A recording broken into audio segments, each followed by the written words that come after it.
So here we have my first look at MP-08 Grimlock. Yes, even though I said I was not going to purchase this thing right away, I caved.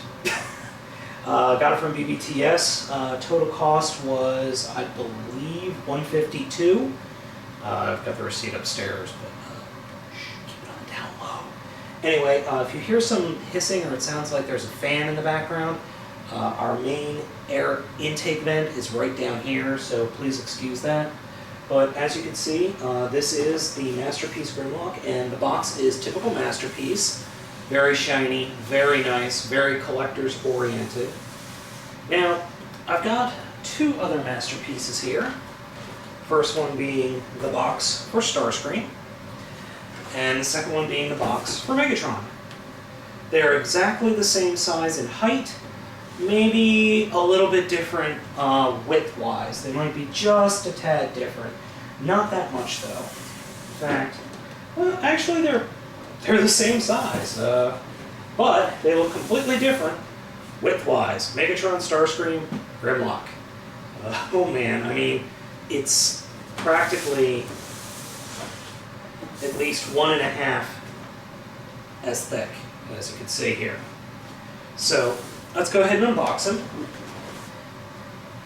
Now, I have cut all the tape. I have not actually taken the figure out of the box yet, or out of his container.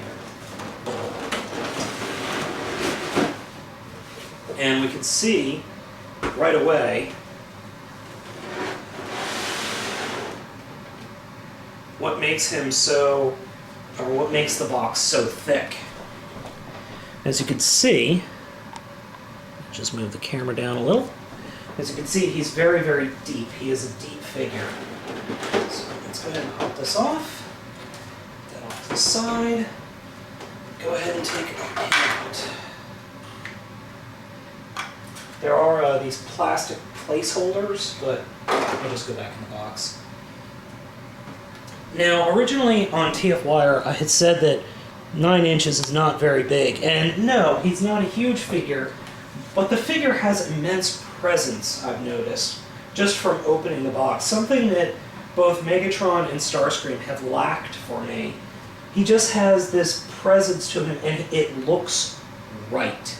The proportions look like the way they should be. I don't know of any other way to describe it. So he comes with a bunch of accessories. First off is his laser sword, then his laser gun,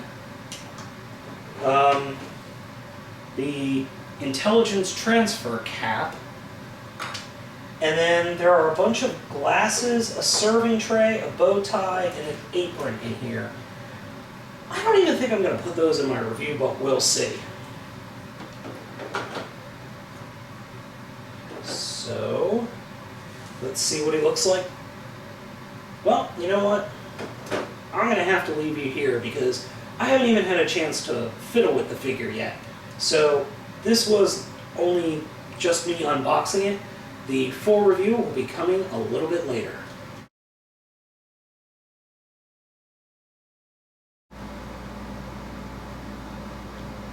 Lame.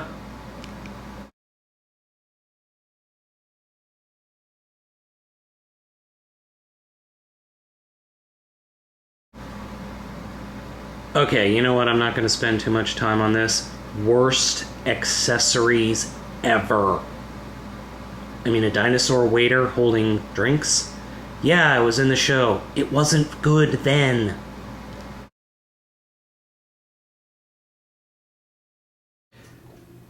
So here's a video review of MP-08 Grimlock. The actual review is probably following my first look, simply because I did the video review once, and yeah, no, the internet doesn't need to see that first review. Anyway, so MP-08 Grimlock, as I said in the preview, he is a very nice figure. He is got plenty of presence. He looks fantastic. He's got tons of articulation. I mean, for a figure like this, to have this much articulation and be this sturdy is fantastic. You've got 360-degree motion there. You've got a you've got pretty much a double hinged elbow here. Got rotation on both arms. His fists rotate. He does not have any waist articulation. Well, he's got a little bit. Not much, though. The legs can move this way. They are necessary for the transformation, which you'll see in a bit. And then, I mean, you've got almost human-like flexibility here. And he just looks really, really cool. He does come with 2 accessories, which I'm going to cut in. In this mode, he comes with 2 accessories, a laser sword and a little gun. And just for fun, I am going to turn the lights off.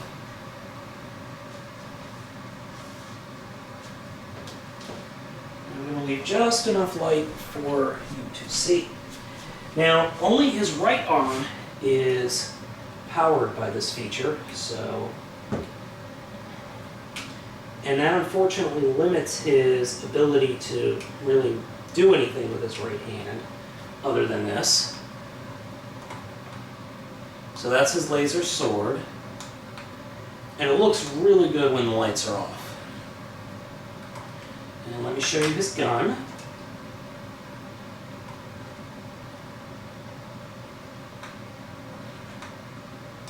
So that's very, very cool. So, and now I'm back. That was from the other review, my first review, simply because I don't have the same setup right now. So, size-wise, I mean, he's a big figure. He's going to take up quite a bit of shelf space. And I'll get to those bits later, but he looks fantastic. He does have a feature in this mode that's rather unique. And I'm going to try and do it. I'm going to try and zoom in on his face so you can see it.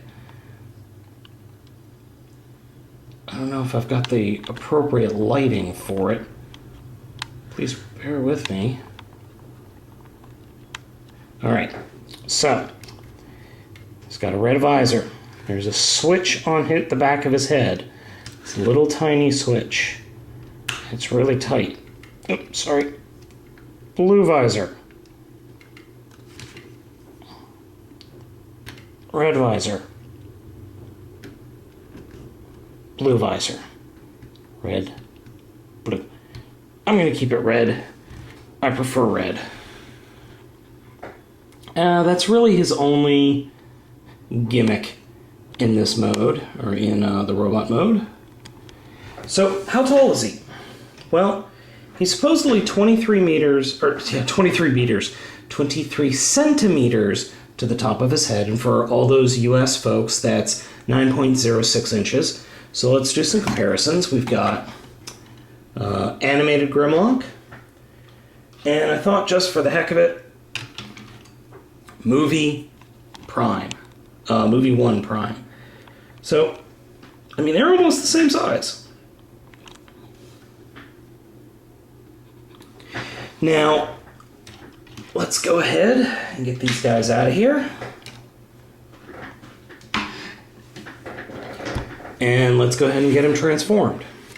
First thing we're going to do is come in here, open up the panel, flip his fist in, and actually you want to put his arms straight up.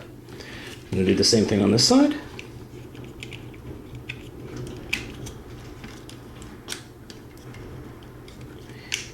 Alright. Flip it straight up.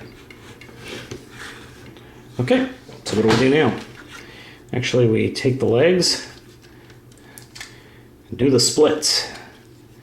We twist the legs around. This is very similar to Alternator's Jazz, if you have that figure. Next, we're going to take these bits and actually fold them out like that to about that point. And then this bit, you actually get in here, and you rotate this part out like that. You put your finger here and push it down and then pull. There's a little tab right there, that goes in that hole. That will start the leg transformation. We do the same thing on the other side.